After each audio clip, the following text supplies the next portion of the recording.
ఖరీఫ్లో వర్షాధారంగా రబీ, వేసవిలో ఆరుతడి పంటగా సాగయ్యే పంట వేరుశెనగ. ఖరీఫ్ కంటే రబీ, వేసవిలో సాగయ్యే పంటలో దిగుబడి నాణ్యత బాగుంటుంది. నీటి వసతి ఉన్న ప్రాంతాల్లోని రైతులు వేసవి వేరుశెనగ సాగుకు మొగ్గు చూపిస్తున్నారు. వేసవి వేరుశెనగను జనవరి నుంచి విత్తుకుంటారు. ఆయా ప్రాంతాలకు అనువైన రకాలను ఎంచుకుని సాగులో మేలైన యాజమాన్యం చేపట్టినట్లయితే అధిక దిగుబడిని పొందవచ్చని తెలియజేస్తున్నారు ఆముదాల వలస కృషి విజ్ఞాన కేంద్రం శాస్త్రవేత్త అనూష.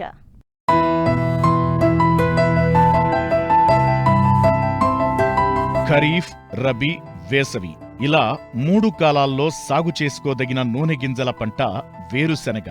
గతంలో వర్షాకాలంలో అధికంగా సాగు చేసేవారు. అయితే రకరకాల కారణాల వల్ల సరైన దిగుబడులు రాకపోవడంతో నీటి వసతి గల ప్రాంతాల్లో రబీ, వేసవి పంటగా సాగు చేస్తున్నారు. ఖరీఫ్ కంటే రబీ, వేసవిలో సాగయ్యే పంటలో గింజ నాణ్యత, నూనె శాతం ఎక్కువగా ఉంటుంది. అందుకే చాలా మంది రైతులు సాగు చేస్తున్నారు. ముఖ్యంగా ఈ పంటలో అధిక దిగుబడులను తీయాలంటే నాణ్యమైన విత్తనం ఎంపికతో పాటు చేపట్టే సమగ్ర యాజమాన్యంపైనే ఆధారపడి ఉంటుంది. వేసవి వేరుశెనగ సాగు చేసే రైతులు పంట సాగులో పాటించాల్సిన మెళకువల గురించి తెలియజేస్తున్నారు శ్రీకాకుళం జిల్లా ఆముదాల వలస కృషి విజ్ఞాన కేంద్రం శాస్త్రవేత్త అనూష. ఉత్తర కోస్తా జిల్లాల్లో పండించేటటువంటి నూనె గింజల పంటల్లో వేరుశెనగని ముఖ్యమైనదిగా చెప్పవచ్చు. అంత ప్రాముఖ్యత ఉన్నటువంటి ఈ వేరుశెనగని గనక సరైన సమయంలో మంచి యాజమాన్య చర్యలు చేపట్టగలిగినట్లయితే అధిక దిగుబడులు సాధించడానికి అవకాశం ఉంటుంది. సో ఈ వేరుశెనగని మన ఉత్తర కోస్తా జిల్లాలో రబీలో పండించేటప్పుడు నవంబర్ నుంచి డిసెంబర్ 15 వరకు కూడా వేసుకోవటానికి అనుకూలమైనటువంటి కాలం. దీన్ని ఒకవేళ ఖరీఫ్లో పెంచుకునే వాళ్ళైతే జూన్, జూలైలో, అలాగే వేసవిలో పెంచుకునేటటువంటి వాళ్ళు మార్చి, ఏప్రిల్లో కూడా విత్తుకోవచ్చు. ఈ వేరుశెనగ సాగుకి ఇసుక నేలలు లేదా ఇసుకతో కూడినటువంటి ఎర్ర గరప నేలలు అనేవి శ్రేష్టంగా చెప్పవచ్చు. మనకి వేరుశెనగలో సూటబుల్ అయినటువంటి రకాల విషయానికి వచ్చినట్లయితే కదిరి లేపాక్షి, ఈ మధ్య విడుదలైనటువంటి TCGS 1694 అనేటటువంటి రకం, లేదా కదిరి 6, కదిరి హరితాంధ్ర అనేటటువంటి రకాలని ఎంపిక చేసుకోవచ్చు. ఇవి సుమారుగా 100 నుంచి 110 రోజుల పంటకాలం కలిగి ఉంటాయి. దీనికి విత్తన మోతాదు కూడా ఎకరానికి 60 నుంచి 75 కిలోలు సరిపోతుంది. ఈ విత్తనాన్ని విత్తన శుద్ధి కనుక చేసుకున్నట్లయితే మొదటి దశలో ఆశించేటటువంటి తెగుళ్ళు మరియు పురుగుల నుంచి విత్తనాన్ని కాపాడవచ్చు. ఈ విత్తన శుద్ధి కొరకు కేజీ విత్తనానికి ఇమిడాక్లోప్రిడ్ అనేటటువంటి మందుని 600 FS అయితే 4 మిల్లీలీటర్లు, లేదా 17.8 SL అయితే 2 మిల్లీలీటర్లు కేజీ విత్తనానికి పట్టించి ఆ తరువాత తెగులు మందైనటువంటి టెబికోనజోల్ 1 గ్రాము, లేదా మ్యాంకోజెబ్ 3 గ్రాములు, లేదా ట్రైకోడర్మా విరిడే అనేటటువంటి జీవశిలీంద్ర నాశిని 10 గ్రాములు కేజీ విత్తనానికి పట్టించి విత్తన శుద్ధి చేసుకున్న తర్వాత నాటుకున్నట్లయితే మొదటి దశలో ఆశించేటటువంటి చీడపీడల నుంచి రక్షించి అధిక దిగుబడులు సాధించడానికి అవకాశం ఉంటుంది.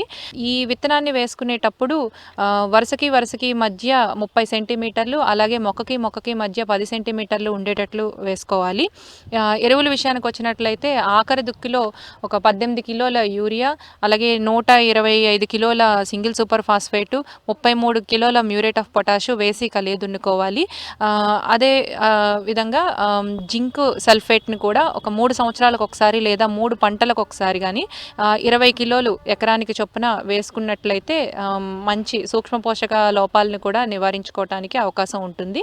అదేవిధంగా ఈ ఎరువుల యాజమాన్యంలో ముఖ్యమైనది వేరుశెనగలో ఓడలు దిగేటప్పుడు, అంటే గరిష్ట పూత దశ ఉండేటప్పుడు 40 రోజులప్పుడు గనక గొప్పిని తవ్వి ఒక 200 కేజీలు ఎకరానికి జిప్సంని వేసుకున్నట్లయితే ఈ జిప్సంలో ఉండేటటువంటి కాల్షియము మరియు గంధకం అనేది కాయ నాణ్యతని పెంచడానికి మరియు దిగుబడి పెరగటానికి, నూనె శాతం పెరగటానికి కూడా అవకాశం ఉంటుంది. వేరుశెనగలో ముఖ్యమైన సమస్య కలుపు. సరైన సమయంలో తీయాలి. అంతేకాదు వేరుశెనగ పంటకు చీడపీడల ఉధృతి కూడా అధికంగా ఉంటుంది. ముఖ్యంగా పురుగుల వల్ల కలిగే నష్టం తీవ్రంగా ఉంటుంది.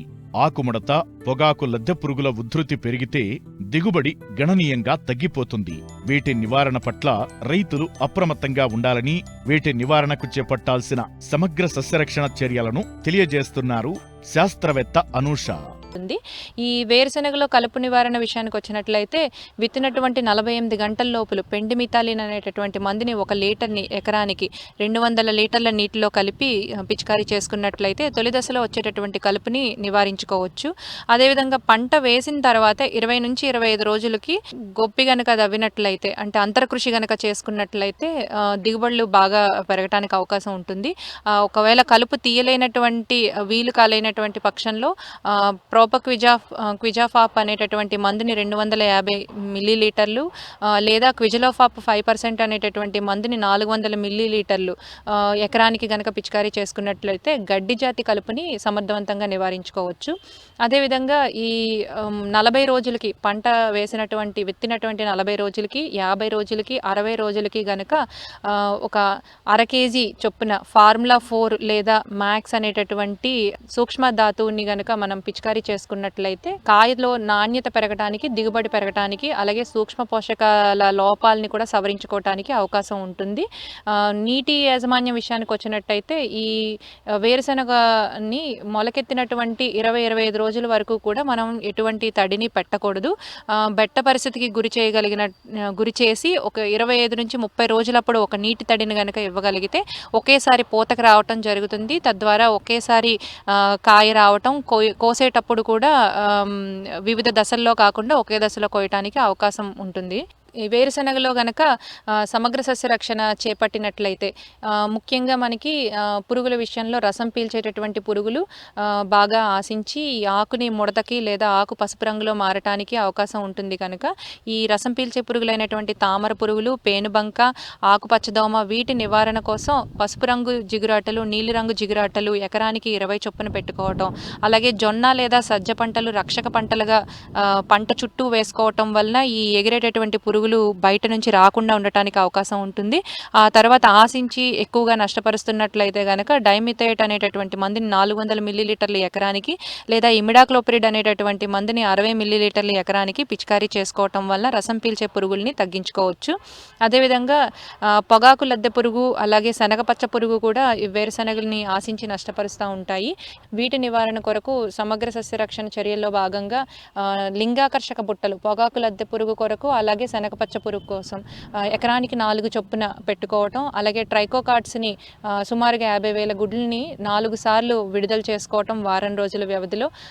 అదేవిధంగా మొదటి 30 రోజుల సమయంలో వేప నూనె కనుక 1 లీటర్ ఎకరానికి పిచికారీ చేసుకున్నట్లయితే ఈ గొంగళి పురుగులు తాలూకా తల్లి రెక్కల పురుగులు గుడ్లు పెట్టకుండా ఉండటానికి అవకాశం ఉంటుంది. ఆ తర్వాత కూడా మనకి ఎక్కువగా ఆశించి నష్టపరుస్తున్నట్లయితే రైనాక్సిపైర్ అనేటటువంటి మందుని 50 మిల్లీలీటర్ల ఎకరానికి లేదా ఫ్లూబెండమైడ్ అనేటటువంటి మందుని 40 మిల్లీలీటర్ల ఎకరానికి పిచికారీ చేసుకోవచ్చు.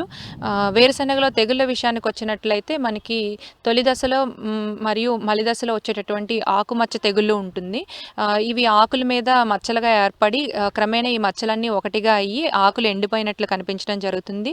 తద్వారా కిరంజన్య సంయోక్రియ తగ్గి దిగుబడి తగ్గడానికి అవకాశం ఉంటుంది. కాబట్టి వీటి నివారణ కొరకు 400 మిల్లీలీటర్లు హెక్సాకొనజోలు లేదా 200 మిల్లీలీటర్లు టెబుకొనజోలు ఎకరానికి అంటే 200 లీటర్ల నీటిలో కలిపి పిచికారీ చేసుకున్నట్లయితే ఈ తెగుల్ని సమర్థవంతంగా నివారించుకోవచ్చు. అదేవిధంగా తెగుళ్లలో ముఖ్యంగా మొదటి దశలో వచ్చేటటువంటి వేరుకుళ్ళు తెగులు, దీనివల్ల మొలక శాతం తగ్గేటటువంటి అవకాశం ఉంటుంది. కనుక దీనికోసం ఆఖరి దుక్కిలో మనం పశువుల పెంట 90 కిలోలకి ఒక 2 కిలోల ట్రైకోడర్మా విరిడేని అలాగే ఒక 2 కిలోల వేపపిండిని కలిపి దీన్ని గనక పొలంలో వేసుకున్నట్లయితే ట్రైకోడర్మా విరిడే అనేటటువంటి జీవశిలీంద్ర నాశిని వలన ఈ పొలంలో ఉండేటటువంటి హాని చేసేటటువంటి శిలీంధ్రాలు తాలూకా ఉధృతి తగ్గి ఈ వేరుకుళ్ళు రాకుండా ఉండటానికి అవకాశం ఉంటుంది.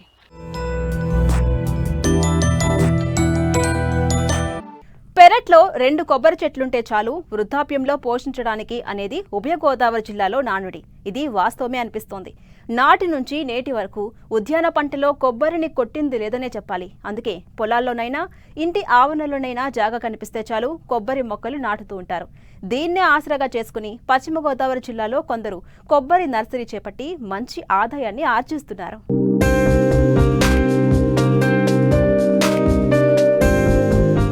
ఇదిగో ఇక్కడ చూడండి, దగ్గరగా ఉన్న ఈ కొబ్బరి మొక్కలను. ఇదేంది కొబ్బరి తోట అంటే ఒక్కో మొక్క మధ్య 6 నుంచి 9 అడుగులు ఉండాలి అనుకుంటున్నారు కదూ? అవును, ఇది కొబ్బరి తోట కాదు, కొబ్బరి సూద మొక్కల పెంపకం అంటే కొబ్బరి నర్సరీ అన్నమాట.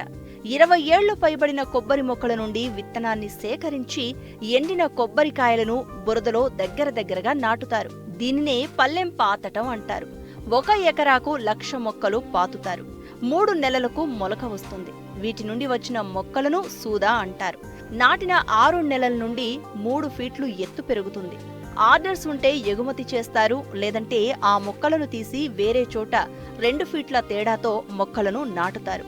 కొన్ని మొక్కలను గ్రో బ్యాగుల్లో పెంచుతారు.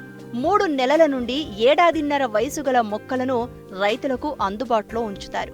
పశ్చిమ గోదావరి జిల్లా యలమంచిలి మండలం అడవిపాలెం గ్రామానికి చెందిన రైతు తానింకి వెంకటకృష్ణారావు శ్రీ జయకృష్ణ నర్సరీ పేరుతో దాదాపు 50 ఏళ్లుగా కొబ్బరి మొక్కల పెంపకం చేపట్టి మంచి ఆదాయం పొందుతున్నారు.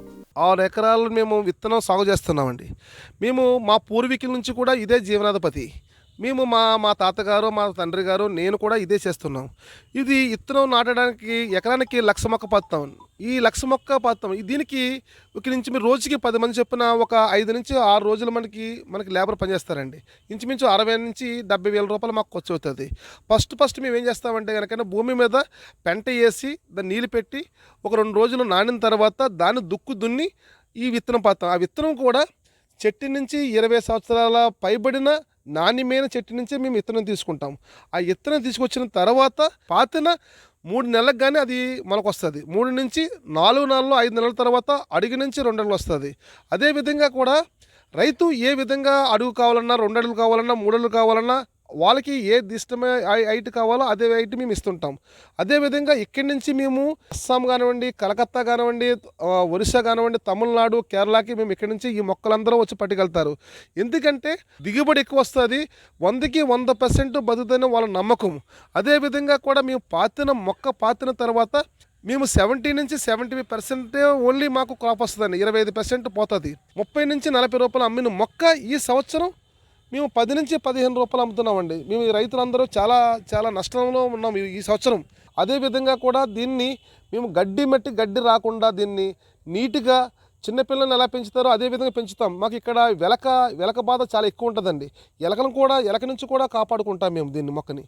అదేవిధంగా ఓన్లీ పురుగు మందు తప్పించి ఎటువంటి కాంప్లెక్స్ మేము వాడమండి. అది కూడా పురుగు మందు కూడా M45 కానివ్వండి, మోనోక్రోటోఫాస్ కానివ్వండి, ఇవే మేము వాడుతుంటాం. ఈ మొక్క 3 అడుగులు వచ్చిన తర్వాత మేము దాన్ని తీసుకొచ్చి గ్రో బ్యాగ్లో పెంట వేసి నల్లమట్టి వేసి దాన్ని మేము పెంచుతామండి. దాన్ని మేము 21 గ్రో బ్యాగ్లో మేము పెంచుతాము. దాన్ని ఎంతోమంది రైతులు ఇష్టపడతారు. ఎందుకంటే ఇది 100% కూడా ఇది బతుకుతుంది, క్రాప్ బాగా వస్తుంది. అదేవిధంగా కూడా మేము పెంచేటప్పుడు కూడా దాన్ని మేము అన్ని విధాలుగా కాపాడుకుంటూ అంత హెల్తీగా ఇంట్రెస్ట్గా వచ్చి కొంటారండి. ఎందుకంటే ఇక్కడ తీసుకెళ్ళిన మొక్క 100కి 100% బతుకుతుంది, 2 క్రాప్ కూడా ఎక్కువగా వస్తుంది. కాబట్టి వాళ్ళ నమ్మకం. చాలామంది వచ్చి మా దగ్గరకు వచ్చి మీ పూర్వీకులు మీకు మొక్క ఇచ్చారు, మాకు అది చాలా క్రాప్ బాగుంది అంతా అని చెబుతుంటే మాకు చాలా ఆనందంగా ఉంది మాకండి. ఇది మేము ఈ గ్రో బ్యాగ్లో పెంచిన మొక్క ఇంచుమించు రైతులందరూ కూడా చాలా సంతోషపడుతున్నారు. మీరు ఇచ్చిన మొక్క మాకు చాలా బాగుంటుందని అనేది. అదేవిధంగా కూడా ఈ ఇక్కడి నుంచి పట్టుకెళ్ళిన మొక్క అయితే ఇంట్రెస్ట్ పడతారు. అదేవిధంగా కోనసీమలో చాలామంది పెంచుతారు, కానీ పాలకోలు నియోజకవర్గం కొంతేరు అడుగుపాలెంలో పెంచిన మొక్కనే అందరూ ఇష్టంగా తీసుకుంటారండి. ఇక్కడి నుండి మొక్కలు అస్సాం, కలకత్తా, తమిళనాడు, కేరళ, మహారాష్ట్ర, కర్ణాటక, పశ్చిమ బెంగాల్, ఒడిశా, తెలంగాణ రాష్ట్రాలకు ఎగుమతులు అవుతాయి. ఇప్పుడు రైతువారి కొబ్బరి ధర 1000 కాయలు 8,000 పైబడి ఉండడంతో రానున్న రోజులలో కొబ్బరి సూద ధరలు మరింతగా పెరిగే అవకాశాలు కనిపిస్తున్నాయి.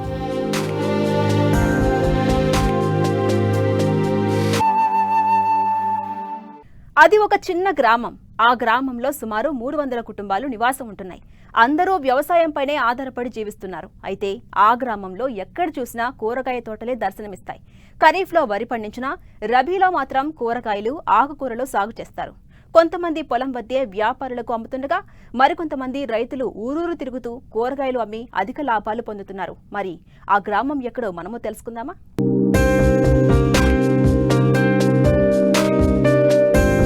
ఇదిగో ఇక్కడ కనిపిస్తున్న ఈ ఊరే కాన్కూరు గ్రామం. మంచిర్యాల జిల్లా జైపూర్ మండలంలో ఉన్న ఈ గ్రామంలో మొత్తం 300 కుటుంబాలు ఉన్నాయి. అందరికీ వ్యవసాయ భూములు ఉన్నాయి. ఖరీఫ్లో చాలా వరకు కూరగాయ పంటలతో పాటు కొద్ది విస్తీర్ణంలో వరిని సాగు చేస్తూ ఉంటారు. ఇక రబీకి వచ్చేసరికి పూర్తిగా కూరగాయలు, ఆకుకూరలే పండిస్తారు. ఆ గ్రామంలో ప్రతి రైతు 10 గుంటల నుండి 2-3 ఎకరాల వరకు కూరగాయలు పండిస్తారు. ఒకే పంట కాకుండా పలు రకాల కూరగాయలు, ఆకుకూరలు పండిస్తున్నారు. ఎక్కువగా తోటకూర, పాలకూర, చుక్కకూరలను పండిస్తున్నారు. వాటితో పాటు ఉల్లి, కొత్తిమీర, క్యాబేజీ, మిర్చి, టమాటా, కంది, బెండకాయ, సొరకాయ, బీరకాయ, వంకాయ, చిక్కుడుకాయ, మొక్కజొన్న, గోరుచిక్కుడు వంటి కూరగాయలను సాగు చేస్తున్నారు.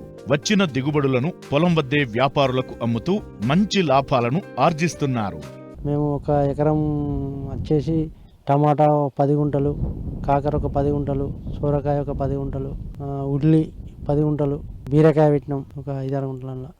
ఇట్లా సాగు చేస్తాం కూరగాయలు. ఖర్చు కూరగాయలకు వచ్చేసి మాకు ఒక 10 నుంచి 12 వేల దాకా విత్తనాల ఖరీదు అట్లా ఉంటుంది ఆ ఎకరం లోపల. మా దగ్గరికి వచ్చి దళారులు రెడీ చేసుకొని తీసుకుని వెళ్తారు. ఇక నీటి అంటే మాకు డ్రిప్ సిస్టమ్ ఏం లేదు, పైప్ లైన్ ద్వారానే వాటరు కాలువలతోటి చెట్లకు అందిస్తాం.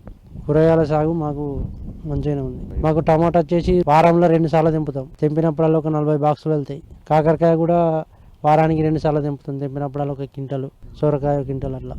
ఇప్పటి వరకు మాకు ఒక 30-40 వేలు దాకా వచ్చిందంటే మాకు చాలా హ్యాపీగా ఉంది. మాకు కూరగాయలు ఓకే. ఇక వరి కూడా చేస్తాం, కానీ వరిలా మనకు లాస్ట్కు అమ్ముడు పోయిన తర్వాత మనకు డబ్బులు కనవుతాయి. మనకు రోజువారీ మనకు వారంలో 2 సార్లు డబ్బులు వస్తాయి. మన ఖర్చులకు వాటికి వీటికి పని చేస్తాయి ఇవి. ఇక వరి కూడా సాగు చేస్తాం, కానీ కొంచెం తక్కువ. కాన్పూర్ విలేజ్లో ఎక్కువ శాతం వరి ప్లస్ కూరగాయలు సాగు చేస్తారు. వేసవి కాలంలో అత్యధికంగా కూరగాయలు సాగు చేస్తారు. మేము టమాటా పెట్టడం జరిగింది. ఈ టమాటాకు ఇప్పుడు ప్రస్తుతానికి అనుకూలమైన ధర లేదు, ఖర్చు ఎక్కువ అవుతుంది. ధర లేకసరికి కొద్దిగా నష్టంగానే అనిపిస్తుంది. ఇప్పటి వరకు మినిమం 25 నుంచి ఒక 30 గుంటల వరకు అవుతుంది. మేము టమాటా పెట్టింది మాకు 10,000 నుంచి 15,000 వరకు వచ్చింది ఈ ఖర్చు ఇప్పటి వరకు. ఇంకా స్ప్రేలు అవి ఎక్స్ట్రా కూడా ఉండొచ్చు, ఎందుకంటే కాయకు వాతావరణం అనుకూలించక పురుగు కానీ ఇప్పుడు ఇది తాల్పు రోగం అని అంటారు, అదే ఆకు మాడిపోవడం, ముడి తచ్చడం లాంటివి కూడా వచ్చే అవకాశాలు కనబడుతున్నాయి. దానివల్ల స్ప్రేల ఖర్చు కూడా పెరగచ్చు. మాకు కరెక్ట్ గిట్టుబాటు ధర ఉంటే ఈ టమాటా అనేది మాకు లాభశాతంగా ఉండదు. గిట్టుబాటు ధర లేకనే ఇప్పటి వరకు అయితే ఏం లాభ సూచిక కనబడతలేదు. ఈ ప్రభుత్వం ద్వారా మేలు ఏమైనా జరుగుతూ ఉంటే మాకు కూడా బాగుంటుంది. ప్రభుత్వం కొనుగోలు చేసినా కూడా బాగుంటుందని అనుకుంటాను.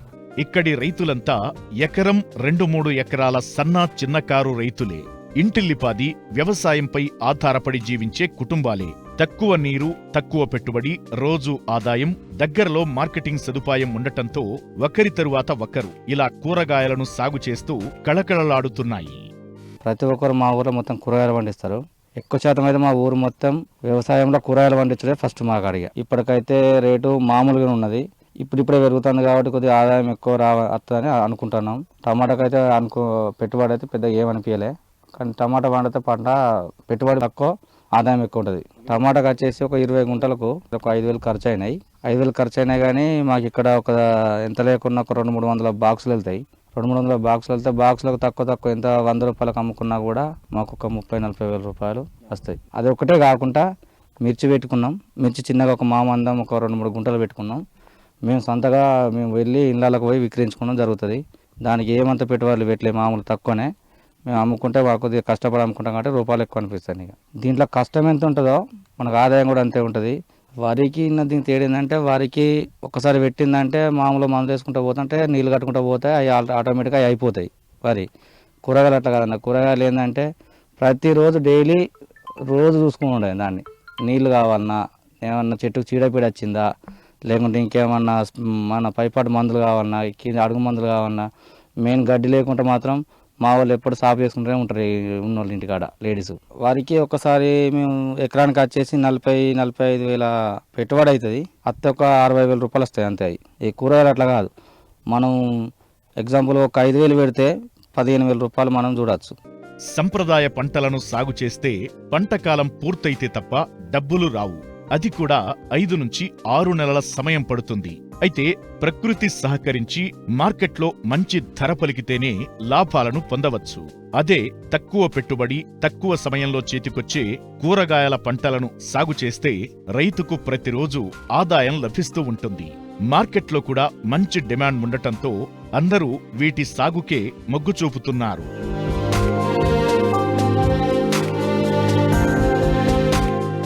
వ్యవసాయంలో సమస్యలకు, సందేహాలకు సమాధానాల కోసం మట్టి మనిషి రైతుకు అండగా నిలుస్తోంది.